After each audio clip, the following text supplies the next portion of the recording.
All right, good evening, everybody.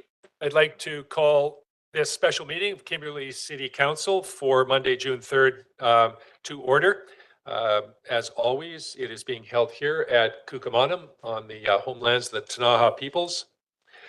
And we have one major item as part of the special meeting tonight, and then we have two items that we need to go in camera for. Maurice, do we have any additional items? There is no late items, Mr. Mayor. All right, hearing none, can I have a mover to adopt the agenda? Councillor McGuire moves, Councillor Karen seconds. Any opposed? Motion is carried. Okay, straight to, that's a nice thing about special meetings. We get to the business really quick. So we're going to the delegation this evening. Welcome back, Stephen and Fiona. Good to have you here in person this evening. The podium is yours.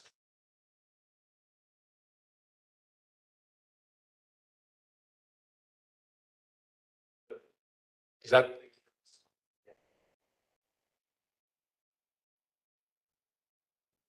Great. Awesome. Good evening. Yeah, really excited to be out here. Sorry, other question before I get going. Do I advance the slides or do I direct Vicky to what's the best way to do this? These are probably all questions we should have figured out before we got started here. Let's see if you can do that with the clicker. Oh, there we go. Okay. Okay, good. Awesome. That one. Okay, great. Good to go. Okay, yeah. Yeah, thanks for having us out here this evening. Really exciting point in the process here. So Fiona and I are going to tag team the presentation here a little bit for the first part. But really in terms of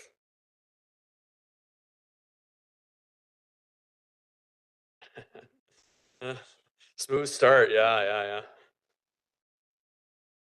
Oh, there we go. Just froze up. Yeah. So in terms of the presentation here this evening, we'll just review the process with all of you and a bit of a review of kind of how we got to where we are right now, which is in a final draft stage of the master plan. Spend a few minutes just kind of reiterating some of the findings from the research and engagement that we did as part of that process review, or at least kind of the overview of what those research and engagement inputs were. And then we're going to spend just a couple minutes talking about the community review findings. So we had an event a while ago, and I know a number of you were able to come out and attend that, where we shared the draft master plan with members of the public and representatives from groups, and got some really good feedback and had some good discussions, and want to share kind of what we heard through that process. And then probably the bulk of our presentation here will just be reviewing some of the key aspects of the master plan and some of the kind of small tweaks that we made coming out of that community review process. So just to start with an overview of the process here, and then I'm going to turn it over to Fiona to walk through the research and engagement inputs and community input review here. So some of the objectives of the master plan, sort of our marching orders, if you will, were to assess the current state of parks and recreation facilities and more broadly services in Kimberley. So we undertook a bunch of research and engagement to do that, to understand kind of the strengths, the gaps, opportunities, and so forth. The master plan also was tasked with establishing some priorities, and in some cases also providing some direction on some key topics and issues, and directing kind of some next steps for a few kind of specific types of facilities or initiatives as well. So with that, I'm going to pass it off to Fiona, who's going to walk through a bit of the kind of process of how we got here. So as Steve said, we're kind of the first step in the master plan process was to assess the current state. In doing so, we had to do research and engagement. So the graphic on your screen here shows kind of what we undertook in doing that. So we did some benchmarking. We compared Kimberley to some similar size and context communities. We reviewed the current service delivery practices of Kimberley. So looking at your partnership agreements, rental agreements, kind of what programs are happening around the community. We looked at facility use. So looking at how facilities are used, how many hours are booked, how much of that capacity is being used. We looked at some of the recent building condition assessments and provide some key insights on those. We looked at the population and demographics of the community, how the community was going to progress over the next 10 years, what sort of things in demographics were expected to increase versus decrease. And then we looked at some broader trends in parks and recreation, so kind of sharing insights from our professional knowledge about what kind of activities are becoming more popular and what sort of service delivery best practices were available. In addition, we did quite a robust public engagement. So as you can see here, it's the three-prong approach, like public, community group, and stakeholders, and as well as some youth engagement. So in the public engagement, we had open houses similar to the one we just held in April, had the beginning of the project. We had an online project landing page where we also collected feedback. So your sounding boards, your online idea boards, online mapping tool, we gathered some pins. We did a coded and open access survey. So if you remember, everyone got a postcard in the mail with that unique access code. So we're able to kind of make sure that no one group was able to express their opinions and interests over another by having those two options. The open access kind of covered off anyone who may have lost their postcard, or if they didn't live within Kimberley itself. We also had a lot of community conversations. So we met with 44 organizations and interest in the community. That was 66 participants. And there was 34 youth responses to a survey that was fielded through the school. So we had quite a bit of engagement overall. I'll hand it back to Steve. Awesome. Thanks, Fiona. So again, just to kind of review on the process of where that information that Fiona went over led to. So first step was to spend about 6 months exploring parks and recreation and related activities here in the community. So that was a lot of our time through the process here, was just understanding the current state. That led us into the analysis and strategic direction setting. So that's where we worked through a number of workshops, presented to you, and had some discussion around how to even establish priorities and strategic directions. So we had a meeting with you on some criteria and a prioritization framework and some of the other potential directions that we were looking to test. And then that led us to ultimately developing the master plan earlier this year. A few iterations of that, and led us to the community review, and then obviously to where we are here this evening.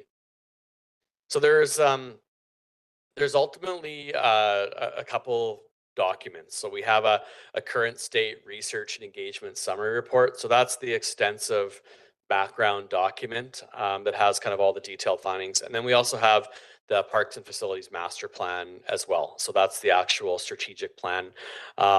Kept them as separate documents just so that the master plan doesn't become like a 400-page document that nobody can email or, has too thick on the bookshelf or whatever the case may be.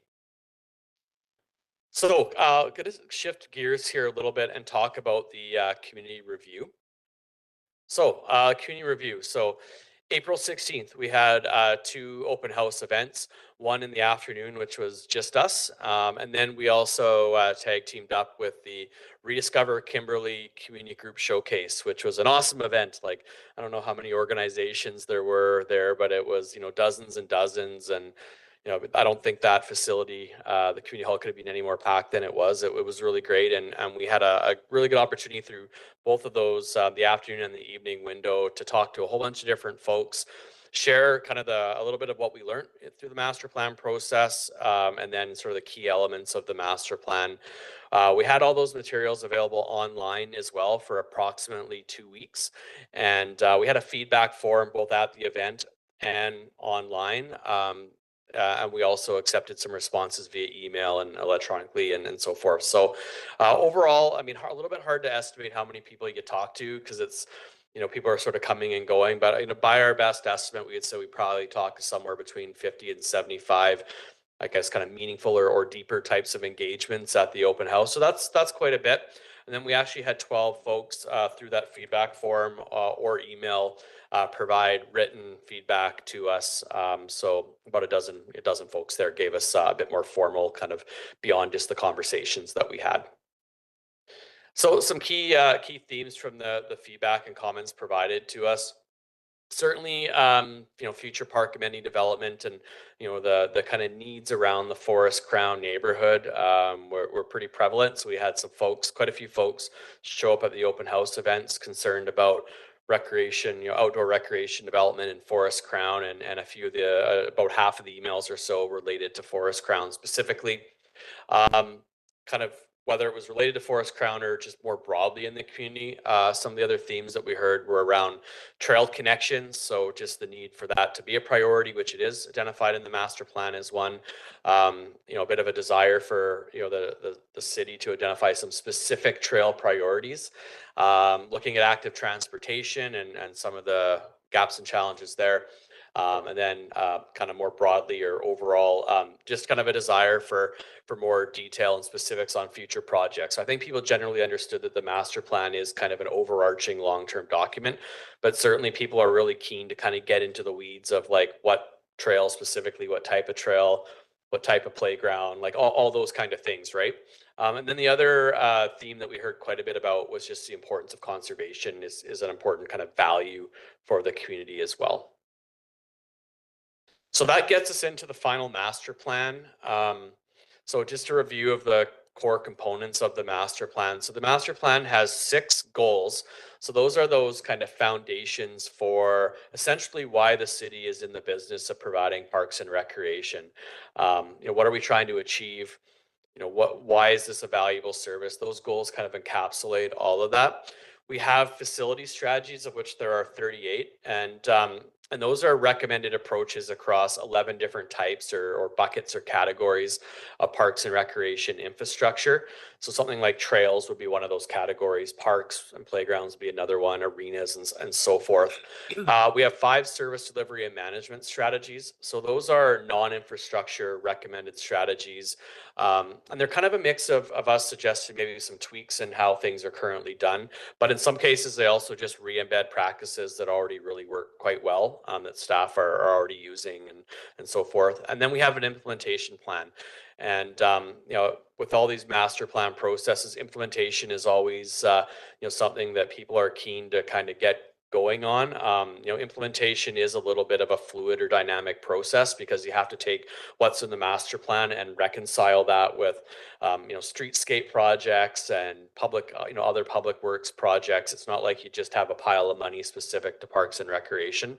So the implementation plan, I would say, is more of a starting point than kind of a finish line for implementing the master plan. It's going to need to continue to be revisited over time. So I won't go through the kind of the goals in too much detail or one by one, but just as an overarching statement here, what I will say is that we developed these goals based on a combination of what we heard from the community through the engagement. So some key values and aspects of parks and recreation that really resonated as being important with the community, as well as aligning with some of your broader city strategic planning to make sure that there is some alignment and that parks and recreation can kind of advance some of those things as well.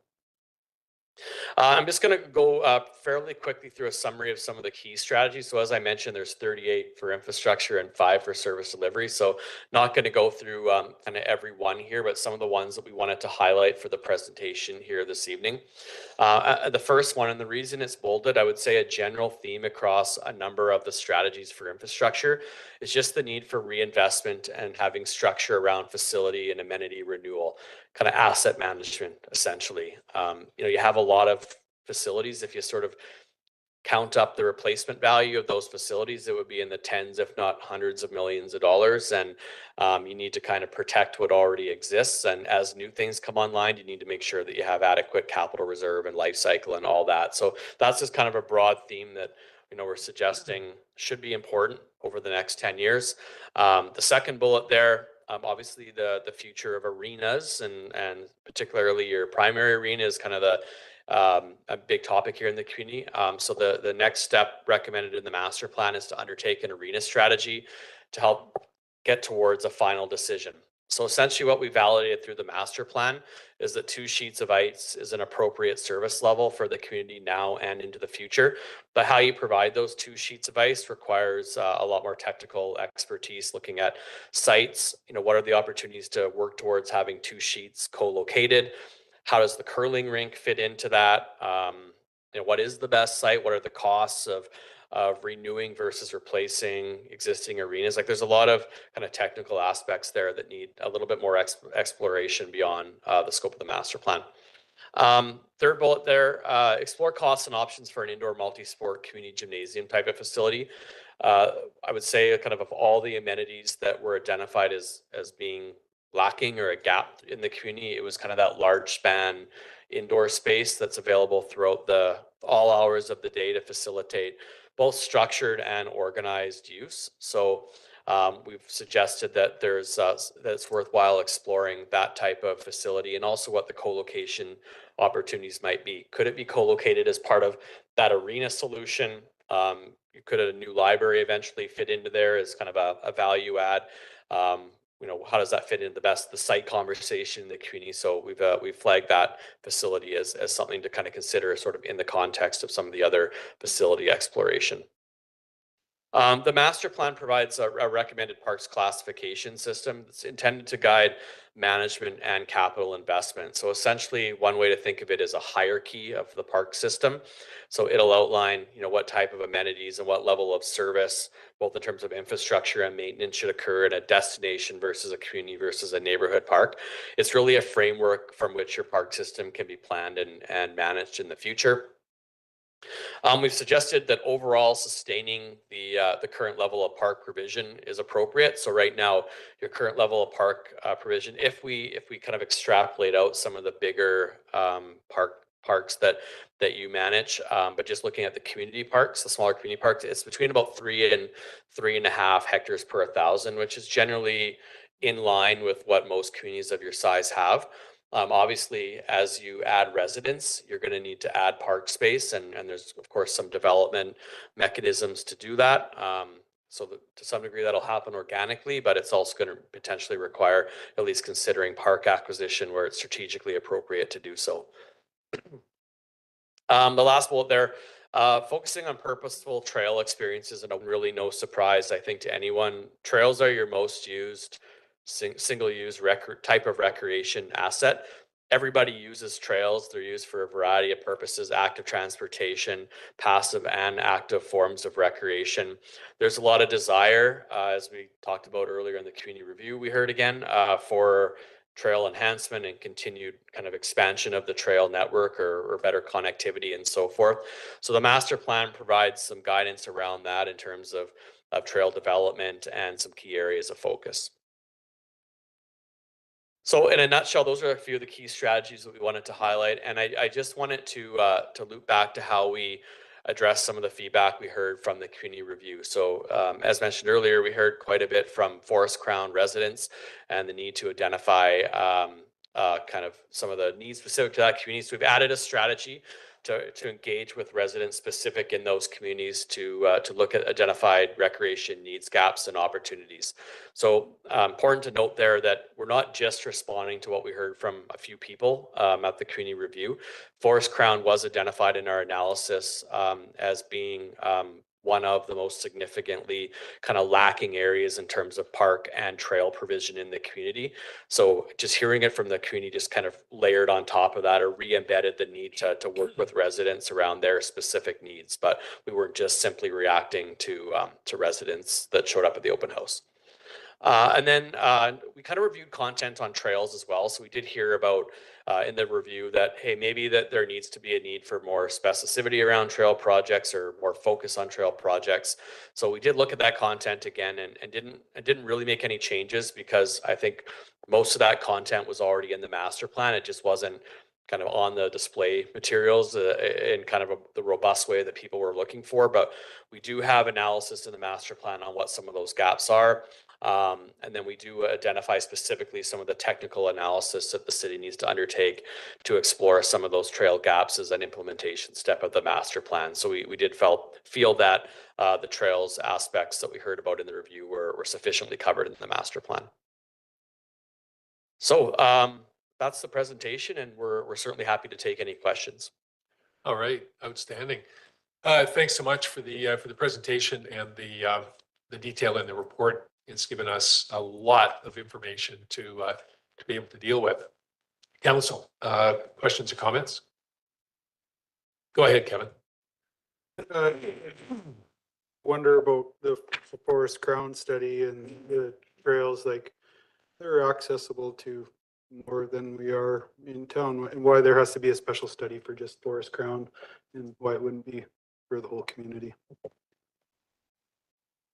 Sure, I'll take a stab at that. So through the through the mayor, yeah, so we're not, maybe I mistermed it as a study. What we're suggesting is just engaging with residents to better understand their specific needs. So we did, we undertook some kind of spatial analysis using a number of different inputs, looking at kind of every kind of area of the city. And those inputs would be like existing park provision, connectivity to other areas of the community, and Forest Crown kind of flagged as being a little bit lacking in those areas. So we just think that recognizing some of the passion that exists in that community around recreation, that the city should engage with those residents to ensure that anything that does happen there kind of meets their needs and is best positioned for success in the future.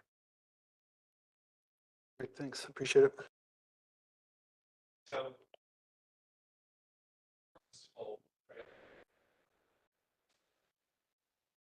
Yeah, thanks for the question. Yeah, it's a bit of a buzz phrase. I mean, really, I would say that, and this isn't just in your community, but in a lot of communities, the trail network becomes a little bit focused on kind of multi-purpose, and we don't always explore kind of what types of activities should occur on what types of trails.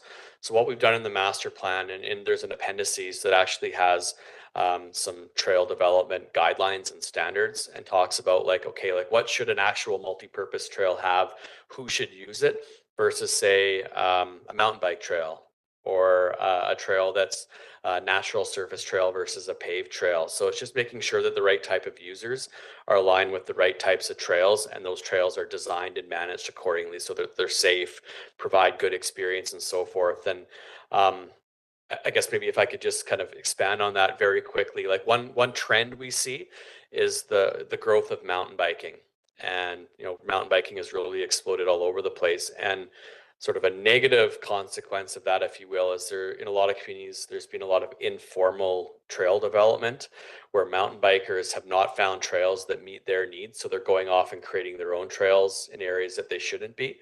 So I guess our take would be that if you have a demand for mountain biking in your community and you provide adequate mountain biking trails, that's going to prevent those users from creating trails in sensitive environments and ecosystems and all that. So it's just making sure that the trail inventory is not overly specific, like there needs to be some multi-use capability, but that it does consider the different types of demands. Sorry, that's a very long answer to your question. Good. Thanks for that context. Thanks for that context, Stephen. Appreciate it. Council, further. Go ahead, Sue.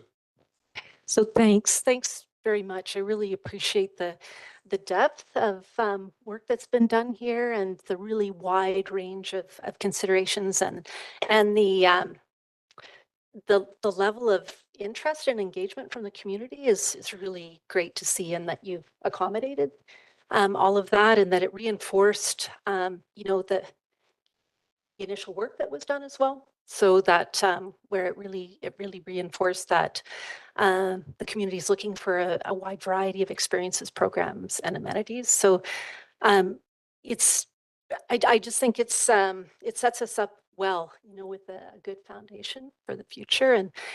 And I guess a couple of comments. Just really interested to see that it was raised as a priority on trails, and the connections, the active trails for transportation specifically, and seeking some more specific information on projects for the future. And I definitely hear that a lot as well. And that it's been highlighted that we need clarity on the roles and responsibilities for management, and looking at partnership agreements, and the wayfinding signage, overall awareness. All of those pieces are things that I hear all the time. It's really nice to see so much detail articulated in this. And I'm really happy to see the urban trees mentioned in this as well. And whole wide range of things. So yeah, just expressing my appreciation for the great work that's been done on this. So thank you.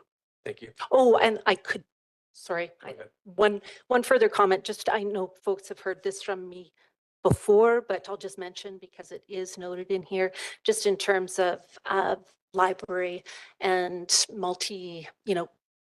future reference to including it in a multi facility, and just the comments around that it is actually our only public space in the downtown core, and it serves a wide variety of needs there, and social connection, cooling, warming, access to washrooms, brings residents into the downtown. So my interest is always going to be like advocating for library to continue downtown. But anyway, just throwing that out there because it's noted in the plan as well. So thanks very much. Thanks, Sue. Councillor McBain. Yeah, I think the big thank you for continuing to work on this and putting the bow on it. I think for me the part I like the most is it's a good summation and it's a good reference of a lot of the items that not only the people in town are thinking about, but we're thinking about all the time as well. But sometimes, with other things that goes on, you lose where you lose where your thoughts get grounded. So it's a nice thing to be able to refer back to and tie a whole bunch of things together. One question I did have towards, and I guess it'd be more for Nicole and Nick, and you kind of referenced it, Sue. The tree, the urban tree inventory. Is there, I guess, like, I just think about the spaces in between. I know we talk about discrete parks and recreation facilities, but in Kimberley, we've got a lot of unique parcels throughout town that aren't necessarily parks, aren't necessarily really much of anything, but there are what I would call the spaces in between. And is there some way that we are going to address that? And it doesn't have to be today, but I assume this would be separate from something like this, right? That's more of like a beautification type of thing, like a town beautification. So, I think, yeah, if we were to take on an urban kind of tree study, it would be a fulsome look at the parks as well as the streetscape and the places in between that you referenced there. So it'd be a whole picture look at kind of how to best manage trees throughout the city and all those other spaces that you refer to. Just to cap, and thanks, Nick. So I just think that's something that, that staff can have on their radar. I think would be a nice complement to a report like this. Just because those are the types of the spots that I see through town that just, not having the resourcing to take care of it, they kind of fall by the wayside. And a lot of times they're in pretty public view too. So it would be a nice thing to, tack on to this type of effort. Thanks, Jason. Go ahead, Sandra. Thank you, Mr. Mayor. Well, I feel the need to kind of stick up for us a little bit because I appreciate everything that you put forward. You've set out a really good kind of blueprint of where we can go from here. But I kind of want to stick up for the people that have got us to the place that we're at now. There's been a whole lot of work done. They jokingly say, perhaps it's correct, that we have more miles of trails in this community than we do streets. And that's in fact due to the people that have taken the responsibility to very carefully and with a lot of serious consideration created those those pathways, created those walking paths, created those fast bike environments, and worry about keeping them in good condition and worry about keeping them cleared in the winter. And so there's a really good group of folks that are doing that. And I appreciate that you are operating in a manner of looking to the future with that. And I really hope that we can utilize those people to help us with that as well. Not just the people that put up their hands and say, well, wouldn't it be nice? But there has to be a real legitimate purpose and reason, and it has to be manageable over time. You can't have so many trails that nobody can handle them. We have to kind of keep that perspective. And of course, I will be probably dead before we get a multiplex of some kind, but I love the idea of it. I've seen it in other communities and it's such a problem solver on so many levels. Thank you. Thanks for that, Sandra. Your worship, if I could just respond to that real quick. ahead. Yeah, thanks for the comment.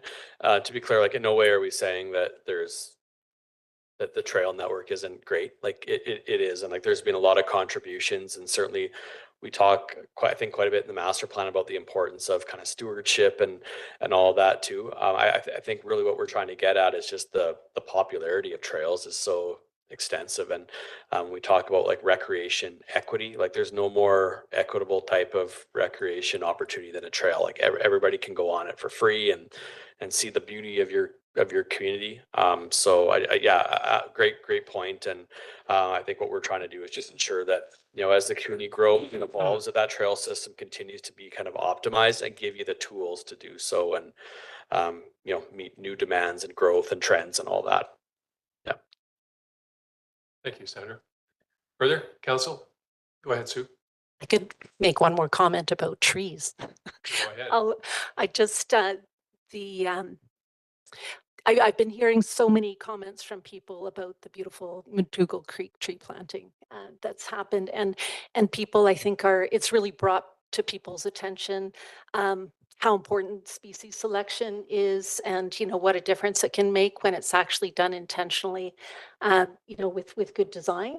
And all of a sudden people are looking around and going, yeah, why, you know, why was that tree ever planted there? And every year BC Hydro comes and hacks that tree and it just looks terrible. And wouldn't it be great if we put, you know, something that species in there? And so I just see a huge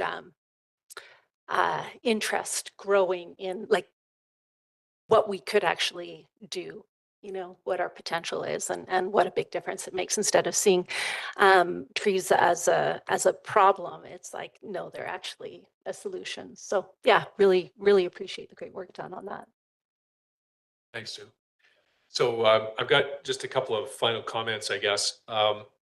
What the report did for me was brought to light just the really broad array of facilities and amenities that we have in this town for, you know, pretty small community.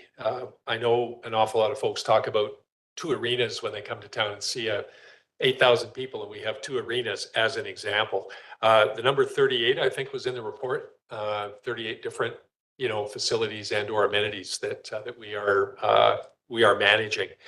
And the reason we have that many for such a small town is twofold. One is Cominco. Cominco is kind of like the sugar daddy back in the day. If a group or the community needed something, Cominco was there to make sure that it in fact happened. And then the second thing was 20 some years ago now, when the mine closed, and our whole transition to a resort community and the amenities that we require in order to be in that category as a resort community are not insubstantial. And over that period of time, I guess we became what I would call maintenance challenged.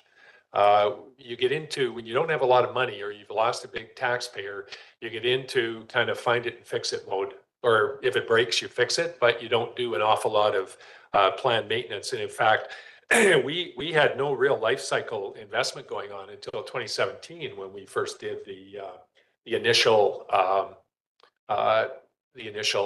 study that we did on our infrastructure requirements. Over that period of time, or in conjunction with that, or parallel to that, we've had a changing demographic. The fastest growing demographic we have in town is young families. Seniors aren't too far behind, but quite frankly, both ends of that, both of those bookends are very demanding when it comes to community facilities. And the new residents that we have coming to town have also brought demands on things that they want to see, you know, in the community that they now call their own. So we've got a lot of things going on, lots of history to get us to where we are. We now have a template in the form of this master plan that you've put together. And I guess really the next step is for staff to take a look at what that plan is, take a look at the implementation suggestions that you have, and tailor that to all of the other things we have going on, and create a priority list. And really not so much an action plan in the terms of specifics, but really what the intent for moving forward with this is, and how you see that unfolding, and we will look forward to that next step. So that said, thanks very much for all the hard work, for the report, and for the presentation here tonight. Wonderful. Thank you so much. So the item we have related to this tonight, Council, is that Council received the Parks and Facilities Master Plan is attached to the report dated June the 3rd. Could I have a mover, please? Councillor McBain moves and Councillor Roberts seconds. Any further discussion? All those in favor? That motion is carried. So there was a second piece to this, and that was the council approved the master plan. I'm going to suggest, and I've talked to Jim and staff about this earlier, that we defer that particular approval until staff comes back with what their approach to how we're going to move forward with this is. So we'll receive it tonight, have an opportunity to kind of think on this for a little bit, and staff will come back with kind of what next steps are, and then we will approve the report at that time. All right, awesome. Thanks, guys. So that was our one item under the special meeting this evening. We have two that we need to go in camera for. Could I have a mover to go in camera? Councillor McGuire, thank you. And Councillor McBain seconds. Any opposed? Motion is carried. See you later.